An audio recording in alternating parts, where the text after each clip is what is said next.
We imagined Norway to be the biggest operation, and we also immediately hired way more staff than we needed before we even launched operations. But again, I mean, it's a rookie mistake. I think in that sense, it was a good one to make because I know that you have worked at refugee camps. How the hell did you even get from refugee camps to expansion in the tech startup? you can have a startup, you can have a product that indicates that an expansion would make sense, but what is your expansion process? What is the first step? So, we prepared the whole thing. We got the police involved because the ferry was expected to take like another 20 hours for it to get there. Welcome to Playbook for Sales and Founders, where unknown heroes share how they entered new markets. Learn practical advice from those just 2 steps ahead of you.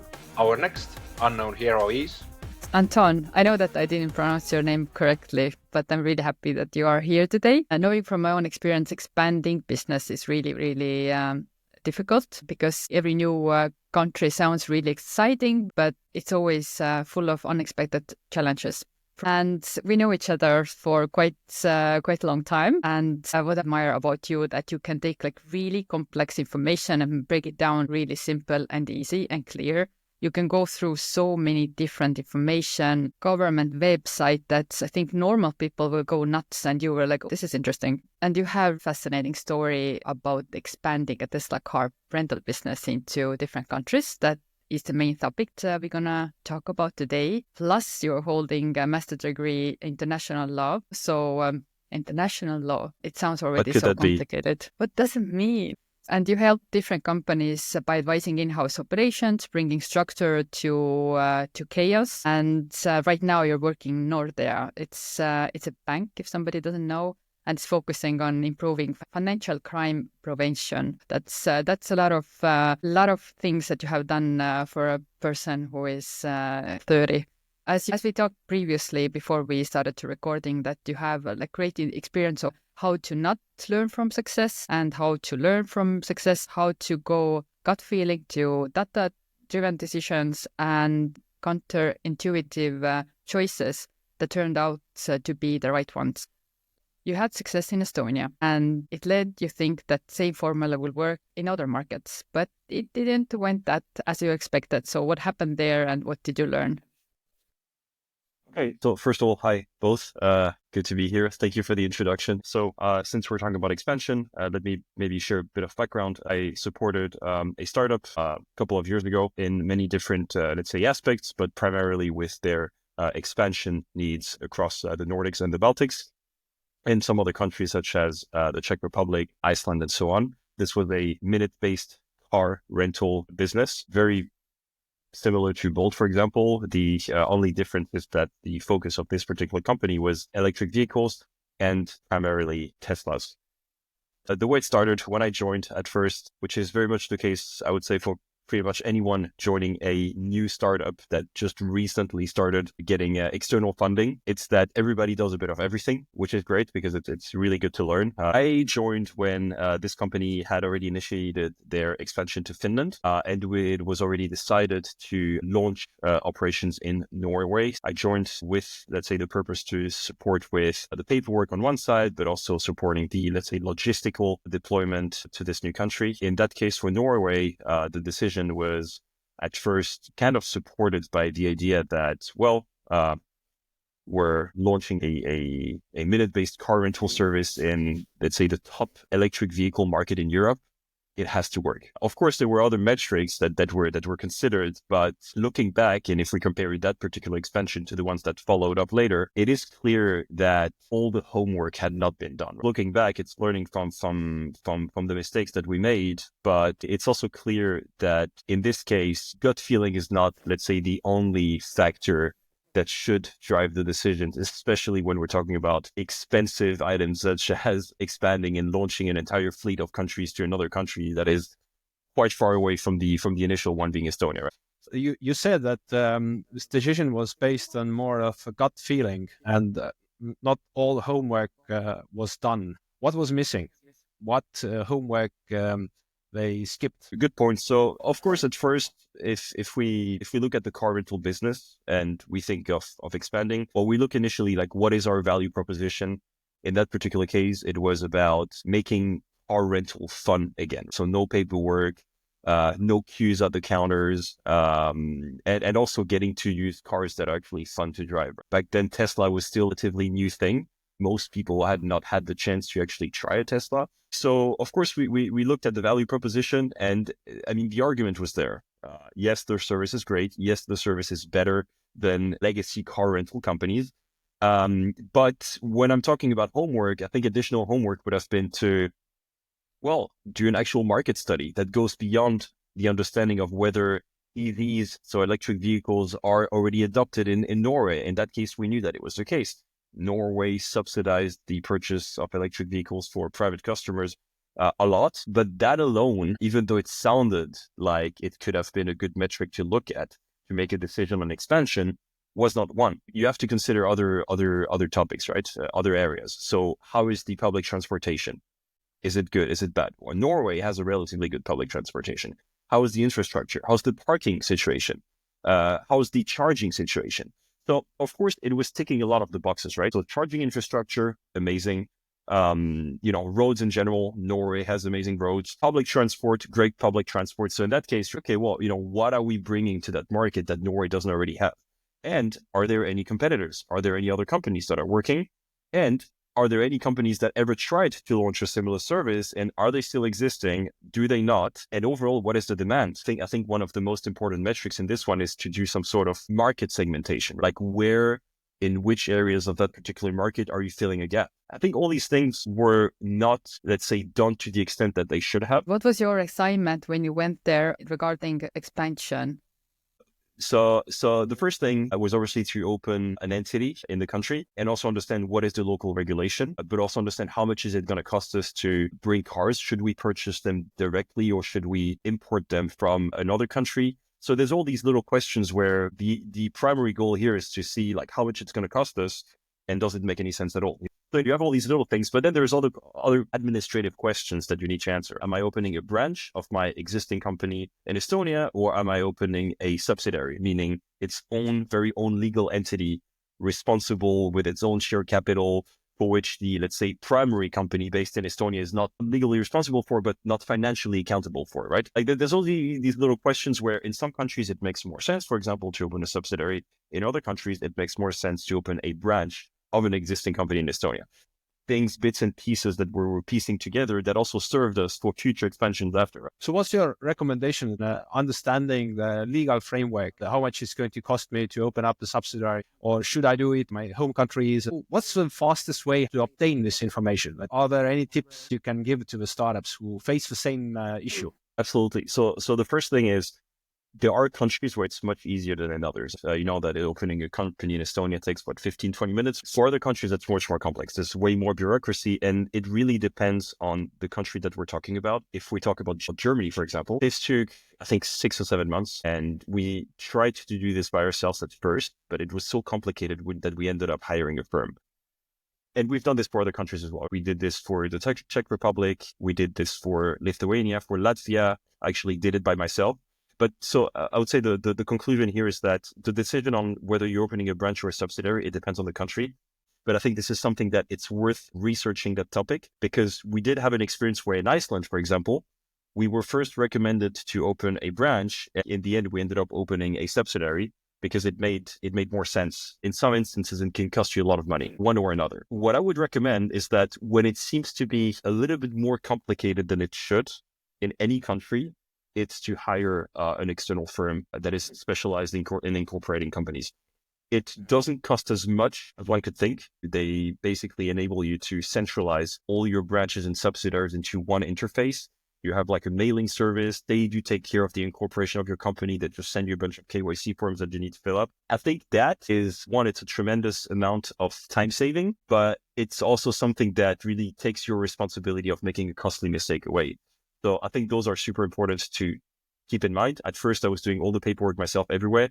It started with Norway. I think then it went with Germany. We already had one in France, but we were considering Switzerland at some point. It took a lot of time. For Latvia, I did it by myself. That was actually quite easy. For Lithuania, from the moment that it started becoming complicated, I went through an external provider. Same for Czechia, same for Poland, same for Slovakia. So yeah, the conclusion is if you can get help when it comes to incorporating a company somewhere else, do it, because it's definitely worth the price.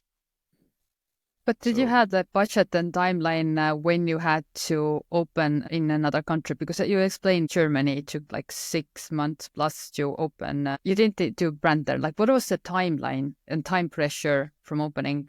When it comes to expansion, the strategy was split into pieces. The first one was, let's open as many entities as possible, because the long-term vision is that we're going to, let's say, flood the European market with our product. So the idea was like, if we can be legal in every country that we're aiming to expand in the next couple of years, well, then let's do that. Because opening a branch, I mean, it's not the most, or subsidiary, it's not, let's say, the most expensive thing to do. And it's also not the most time-intensive one. Yes, taking paperwork and getting approvals and so on, that might take time from a bureaucratic perspective. But when it comes to the action of opening a company, that doesn't really take a lot of time. Like, we're not talking about something that's going to take you years of full-time work. So that was the first angle. I remember I opened a branch in Denmark. I opened one in Sweden. We opened a subsidiary in Lithuania. We opened a branch in Latvia. So whenever we're ready to launch into any of those countries, the whole legal aspect of it is done. Bank accounts, we'll be able to hire people immediately. We'll be registered with the tax authority. I think that was a really smart move, actually, looking back, because it is true that whenever we wanted to launch operations in one country, we were already ready from a legal perspective. There's a clear roadmap on the expansion, a branch or a subsidiary in another country. Got to think of the share capital in some cases, right? Some of them will require a certain amount, but I think in the UK, it was so that you needed at least £25,000. These are also things that you need to consider based on your budget, right? Some would argue that it's meaningful to expand when you are sure that you can repeat the success in one country, that establishing the subsidiaries, it's distraction, it costs money, it costs time of your people, and you shouldn't do it. So what would you say? Yeah, I think it's a very good point. And I think it's a bit of a 50-50, right? I mean, for startups, it's clear that it's often so that plans change, right? Like what seems to be something absolutely sure in the next 12 months, well, then the 12 months go by and then you realize that you're completely changing the direction. But the miss in that sense is not like as dramatic. I think it's more of a miss to expand in a country where you haven't done proper research and that you're investing into that country. And then you realize after 6 months that you are burning money through every single corner. So when it comes to the legal entities, I mean, yes, you could probably save time or a bit of money by not doing it if you're not completely sure. But at the same time, I think it all depends really on what the vision and the strategy is. So let's go back to the experience in Norway and your role in giving a suggestion to shut down Norway and go to Baltics, which is much smaller, not so wealthy countries. And what's interesting for me is how did it happen that all the metrics were described for Norway, which showed that we should go there? What did you miss compared to like taking the Estonian case and converting it to Norway? And how did you go from gut feeling that, hey, it should work because it's working in Estonia and some metrics show that it's a good country to go? How did you get from gut feeling to data? And also, how did your role change? Because you were hired to do the paperwork and logistics, and you ended up choosing the countries, suggesting to shut down Norway and go to Latvia and Lithuania. How did that happen? Yeah, great question. Yeah, and it's true. I was there initially to support with paperwork, but I ended up being a bit of an all-rounder. 6 months in, after the initial launch to Norway, maybe a little bit less than that, we already had a clear picture that the Norwegian market had not gained traction. And in addition to that, we had already been operating in Finland for quite a bit. And while Finland was not, let's say, a complete miss, it also wasn't gaining as much traction as we thought it would. We kind of put 2 plus 2 together. I remember we were sitting in a meeting room, the whole core team of that company sitting and trying to understand, okay, what's going on and what should we do? Because obviously something is not quite right. And at that stage, as I said, so we were operating in Estonia, the first country, Finland being the second one, and then Norway, the third one. And what we realized was that, well, it's not because the country is super EV friendly that it necessarily means that a car sharing service that focuses on EVs is going to be successful. It was the case for Finland. It was the case for Norway. I don't want to say that it shattered our entire world, but it's clear that, okay, maybe considering the massive adoption of electric cars as a criteria is not the way to go, at least not in our case, and at least not at this point in time, maybe later. What else did we observe? What we understood at that point is that there was something we defined as the Tesla hype, which is something that we maybe didn't think of that much before. And the way we defined the Tesla hype was basically the excitement about the possibility to try out a Tesla. And this is because, we're talking about 2021, 2020. And in Estonia, well, I mean, you would see some Teslas every now and then, but it was not like the most common thing. And also the charging infrastructure was getting somewhere, but it was not quite there yet. But I remember even in my own experience, before I even started working with that company, I think almost a year before that, I tried the service. And the only reason I did so is because I was super excited about getting my hands on the Tesla and trying it out to go on a road trip. I don't want to say confirmation bias, but there was a lot of indicators that led us to look at it for what it was, which is, okay, the reason it seems to be working in Estonia more is because there are already a lot of car sharing services. Public transport is good, but it's not the best. You can't get anywhere in Estonia with public transport. And yeah, that service is super accessible in addition to others. And that service in particular is the only one that offers brand new electric vehicles, for instance, Teslas, right? But that was one thing. Going back to Norway, we're thinking that, okay, well, I think we had something like 13 cars back then in Oslo, and we took a phased approach where we first decided to withdraw half of the cars and open Latvia. Now, the reason we chose Latvia in the first place is because from a logistical perspective, it was much easier to handle a country that is it's a 4 hours drive from Tallinn. We thought, okay, well, let's just bring the cars. Let's try it out. This will be a pilot. It will be a pilot for a potential Baltic expansion. So we brought 6 cars. We launched in Latvia. It was fairly quick. As I said, we had already prepared the opening of a branch. The launch was actually quite successful. I mean, it indicated us that, okay, the metrics and the utilization that we had, so we had a whole bunch of metrics to understand like how successful we are. We could look at the rate of utilization per vehicle, the, let's say, rate of returning customers. I think there was a few more things but what we could see was that the data for Latvia specifically was way more promising than any of what we had for 6 months in Norway. Norway continuing to not kick off. It's just, again, the product was good. The market was just, let's say, maybe not ready for it, or maybe the way the product was, let's say, oriented in Estonia, maybe it should have been tweaked in a way to be more adapted to the Norwegian market. But again, these are things that back then we just didn't know, right? So we ended up closing Norway. We ended up bringing all the cars back. And that's when we decided to also expand to Lithuania on the basis that the Latvian launch had been quite successful. So we launched in Lithuania. And there again, the behavior in Lithuania was different from all the other countries.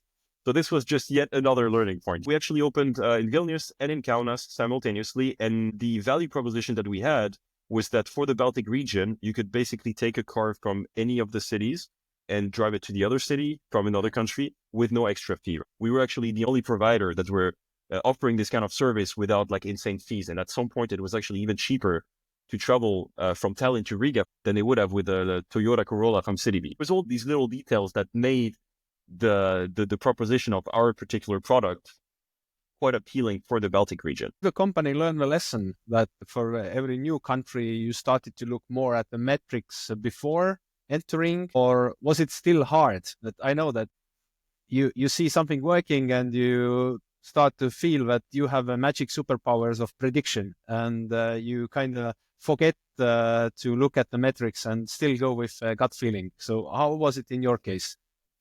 Well, it was partial because, of course, time had gone by. We're talking about over a year between all these different launches and expansion. And what we had learned from the Norwegian expansion was that gut feeling is definitely not the way to go. The key learning was like, it's not because everybody around you thinks that something is a good idea that it necessarily is. You need to have a combination of quantitative and qualitative metrics, and you need to blend those, and you need to really look into them and really understand. But essentially, you have to make a data-driven decision. It's like you need to really go deep into, there's a whole bunch of actual strategies that you're supposed to be following. So yes, we did learn the lesson in the sense that, okay, we were actually looking into the markets that we were willing to expand, not just on the basis that they had either electric vehicles or that their public transportation was not good or that they had other services like this. We were looking at a whole bunch of different things, such as infrastructure. So EV infrastructure. Does it make sense for us to launch into a country that doesn't enable, users to ever recharge cars? If we're talking about us investing into that infrastructure, then it's a whole different story. This was never really on the table. But we were also slowly but surely, there's one country that I can think of, which was quite an interesting experience. And this is also why I strongly, let's say, pushed against opening in that country at first, is that when we considered Poland, every single interview that we did to hire staff on site ended up in them warning us about how bad the traffic is in Poland and how careful we need to be to make sure that we have a good insurance. And for me, this was a qualitative metric that I needed to take into account. But this is just a funny anecdote. So the way it started with, further pushing the expansion was that one of the value proposition that we wanted to have as one of the key ones under the brand of that company was that you can travel across all Europe, all Eastern Europe, with one car without paying additional fees of, cross-border fees and it was all included, right? Like, so charging was included, cleaning was included, all these things. And this is something that at this stage doesn't really exist yet. Right? And in our case, the idea was that, okay, we have like one centralized service that operates all across Europe, that has hubs everywhere in Europe, where people basically can take the car and drop it in another place and they don't have to worry about anything, right? So that's kind of like how the idea to follow down the path of like from the Baltic countries down to Poland and Czech Republic and Germany and so on was sort of emerging. Right? And yes, so we had these countries, we had Poland, we had the Czech Republic, we had Slovakia, and we were thinking, okay, which one do we go with first? Because what's worth considering is that we didn't have an unlimited amount of available cars. We have X amount of cars. How many cars can we allocate to each new relocation for it to make sense? Which is very common. How much resources do I have to open a country? So we have to prioritize.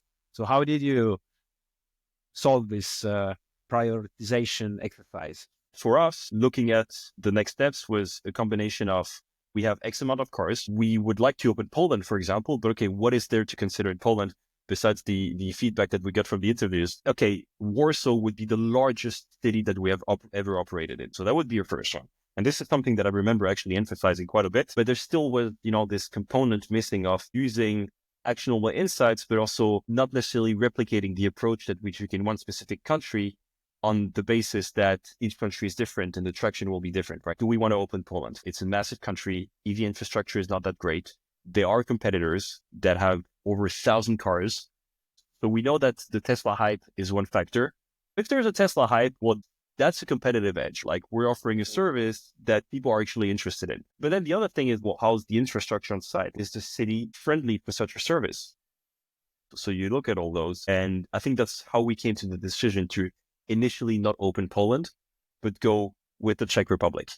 I had travel on site, driving through Brno and driving through Prague, in addition to researching, similar services, the EV infrastructure and so on.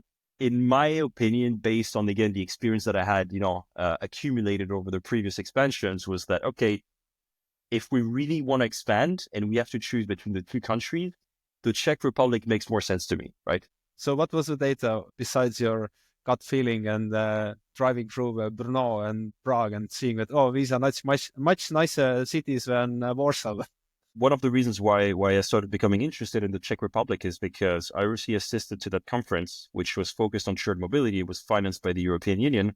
And there was one of the founders had developed this product where it's a portable, a mobile charging station where basically whenever you needed your electric car to be charged, you would just call them on the app and they would come and they would charge your car wherever you were. And then, Bolt was there represented as well. They had already their scooters all over the place, the taxis, but there were also some other companies. The city infrastructure was also quite good because the public transport is good, but it's not perfect. It's a young city. There's a lot of young people. So these were kind of like all the little sort of factors and metrics that we were putting together where we could see a match with other cities where the expansion had been successful. But it's about, okay, are we actually solving a real problem here? And we were, because Czech Republic, the expansion started quite well. The adoption was quite good.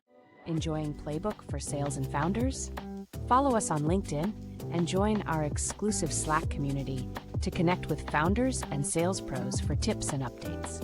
It was one interesting thing that you said when you went to Latvia and then Lithuania, and Lithuania was completely different. And why I want to point it out, because it's assumption that all Baltic states are really similar. So how did you felt it was way different than it was in experience with Estonia and Latvia? The experience was different in the sense that the utilization of the vehicle was not made for the same purpose as we would have imagined. And so what we observed with Lithuania was I think the time of rental was different. The amount of returning customers was also different, but there was also a trend that really suggested that the service was being used a lot to transit from Vilnius to Kaunas. So there really was a functional aspect that was really emphasized in the market in Lithuania, which showed that, okay, people are not using this just to try Tesla out, but because there is a real sort of like value in providing customers the ability to transit between these two main cities in Lithuania as a service. I'm saying that I don't know if the hype was the primary reason why Lithuania was initially successful, but was it more because, okay, we were solving a problem on the commuting between two major cities in Lithuania. This is why I'm saying that it was quite different, because we didn't have that. We didn't really have that in Latvia. But what we observed between Latvia and Estonia is that people were kind of transiting between Tallinn and Riga quite a bit as well. You said the plan was to expand different countries at the same time. Some people have this rule, first home country, then neighbors, and then foreign countries. What was your experience, and how many countries you opened at the same time, and how did you handle all the pressure and paperwork and hiring new people? It seems really overwhelming, to be honest. It is. And, one of the lessons we learned with Norway is that we expected Norway to be our biggest operation. And I think the reason we did not have that feeling again with other expansions is because Norway had sort of taken us back to reality, which is, okay, you need to do your homework before you expand. We imagined Norway to be the biggest operation, and we also immediately hired way more staff than we needed before we even launched operations. But again, I mean, it's a rookie mistake. I think in that sense, it was a good one to make, because if you make it in the really early stages, well, maybe then you have a bit of room to actually improve further, especially, and that's, again, just my opinion here, but if you're going to make costly mistakes, it's better to do them at the beginning when you still have quite a bit of runway, rather than acing it all and then at the end making the mistake that's going to kill you, right? I'm sure that other people have different takes on this one. But now looking back, I think the idea to first go closer to home when it comes to opening a new country makes a lot of sense. It makes a lot of sense because you still learn a lot. Well, opening close to home, one, it's easier. I mean, at least in our case, it was easier from a logistical perspective. It made so much sense to open in Riga first, for example, than opening in Helsinki. And then this sort of changed. We had to reassemble everything once we realized that, okay, what Norway was not the market that we expected it to be. And that's when we kind of rethought of our expansion strategy. And that's also where we started introducing actual processes before we open a country. You can have a startup, you can have a product that indicates that an expansion would make sense, but what is your expansion process? What is the first step? What is the second step? What is the third step? How long are you going to be monitoring return on investment? What are the metrics? What are your KPIs? What do you need to meet? What are the targets that you need to meet in a new country to understand whether you're successful or not? And also, gut feeling to process. Exactly, gut feeling to process, right? I think these are things that we learned on the go, and it was also much easier later on to decide whether something was working or not, right? And this is where you fine-tune your strategy. This is where you fine-tune the amount of people that you need to hire, how much you want to be spending on certain things that at first don't seem to be much of an issue. But then we realized that, okay, so even if we can save 10 cents per kilowatt or 5 cents per kilowatt, you multiply this by 1,000, yes, you might have a bit of runway, but how long is that going to be lasting for? Once you've been through failure, you really need to take a step back. You need to summarize every single thing that you should have done, that you didn't do, and that ended up biting you in the neck, right? And I think there's loads of those, right? And I think it's not just about expansion. I think this applies to every single area of running a company. I think looking through the finances is probably one of the most important ones.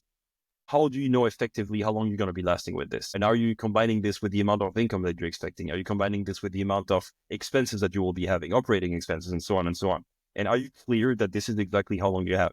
When you expand, you need to understand, like, when do you put a stop to further expanding? Like, do you first need to reach profitability in one country? Do you need to reach profitability in two countries? How much profitability? I think one of the key mistakes in our particular case is that none of the countries was actually profitable, except one at some point, which was Estonia. But it was not a net profit; it was an operational profit. Because if the cost of maintaining the operations is taking you a lot of money, well, then I guess it doesn't matter. You need to review your strategy, right? So what would be your advice or ABC of expansion? So my advice would be founders, professionals, people working on expansion, is that, well, first of all, don't skip the research phase, understand the market beyond the surface level trends, map out the customer journey in your target cities, involve local stakeholders, do pilot testing. I think pilot testing is super important because that limits the amount of cash that you will have to spend. And it will give you a really good indication on whether it makes sense to go full on. Pilot test before committing to significant resources, the right data, the right insights. Even what seems to be the best market can become a super costly lesson. Within your own teams, staying positive, staying constructive, learning from these little mistakes or big mistakes, and never assume that something that didn't work out in one place was due to environmental factors and that it was not just because of your own mistakes. I think that's also one. Ego is a big one. I don't know if you want to share. I think it was a really funny story. There was accidents. There was even attempt of stealing. Right now, we're speaking of expansion, all the worries that comes with that. Do you want to share any fun stories that you remember of your experience? I can talk about theft attempts. Now, before I start getting into that story, what's worth noting is that a Tesla is like an iPhone on wheels. It's like way bigger, so it's not like you can just hide it in your pocket. Back then, the understanding was that it was nearly impossible to shut down, meaning that it will always be connected at some point. We've had, I think, 3 theft attempts, 2 in Norway and 1 in Latvia. We looked at the map and we saw that one of the cars was in the middle of the Baltic Sea, and we're like, okay, that's weird. Yeah, it was like, okay, that's weird. And so we were able to calculate the route. So we understood that it was on a ferry, and we knew that the car had left Norway. We saw that the last stop on the road was in Sweden, and that the destination of that particular ferry was in Klaipėda, Lithuania. We already had operations running in Lithuania. And so, we prepared the whole thing. We got the police involved because the ferry was expected to take like another 20 hours for it to get there. Of course, we blocked the car completely. The person who was trying to take it was not able to start it anymore. We were even able to see in the cameras, and you can see through the app what's going on live. We could see that, the person was trying to get in and they could not get in. And at the same time, the police was waiting for them at the harbor. So we saw how the guy was basically getting arrested through the camera of the Tesla.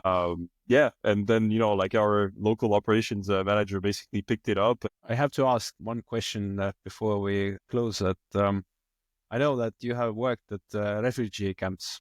How did that experience help you to be good at expansion? And how the hell did you even get from refugee camps to expansion in the tech startup?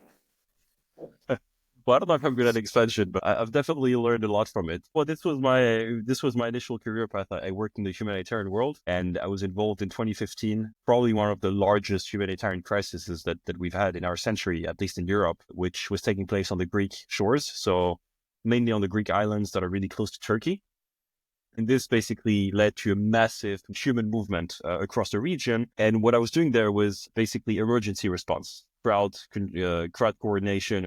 So it's interesting because it really is not related at all to what I ended up doing later. There was a lot of strategy involved and needed to run this. And when I mean running this, I mean basically trying to make the best out of a terrible situation, which was complete lack of logistics and infrastructure, people sleeping on a hill full of garbage, under super rainy weather, 0 degrees with no proper clothing. There was a massive human disaster. And so what I did when I was there, together with the people that I was working with, was to basically try to make this terrible situation get the best possible outcome. So this was, gathering resources, funding. There were some shelters, but there was no allocation. So, and so we tried to see how we can get the most amount of people, under shelter. We try to work with the authorities to see like what is the best possible way to process people. And when I mean processing, it means that people coming from out of Europe without a visa were initially considered as illegals, but according to humanitarian law and international law, anyone who is prosecuted has the right to seek asylum. And so once you are an asylum seeker, you are, let's say, protected by that status. But the thing is, you're not an asylum seeker until you've been processed by the police and that they have registered your asylum request. It's not a nice term to use, but yes, from a legal perspective, you're technically an illegal until you have officially requested asylum in that particular country. And so this is where it was terrible because people could not leave. They were there, they were stuck. Some of them even had money, but they could not get into a hotel because they had no ID. They could not take a boat to the mainland because they had no ID. And we're talking about an island with 80,000 people. And this is an island where in the month of October 2015 alone, you had 130,000 asylum seekers that arrived. So you can imagine like the scale of the impact. And this was terrible. What I found myself to be good at in that point was, communication. I was trying to be good to communicate with different people and convey the messages really clearly and get everybody to understand. And this was happening, in a really multicultural context with different languages, different cultures, different, religions. So you needed to be adaptable in that sense. I think we did the best we could. And in some instances, it was really good. I was quite young still by then. I was also still exploring the path that I wanted to follow, but that's also where I started understanding that, anything, related to talking a lot with people and trying to find solution is maybe a path that I should explore. I guess that's where I'm at right now. Awesome. Thank you, Antoine. It's been a pleasure talking to you. And to our listeners, stay tuned for the next episode. Thank you for joining the show. I am Kalev. I'm Diana. Until next time.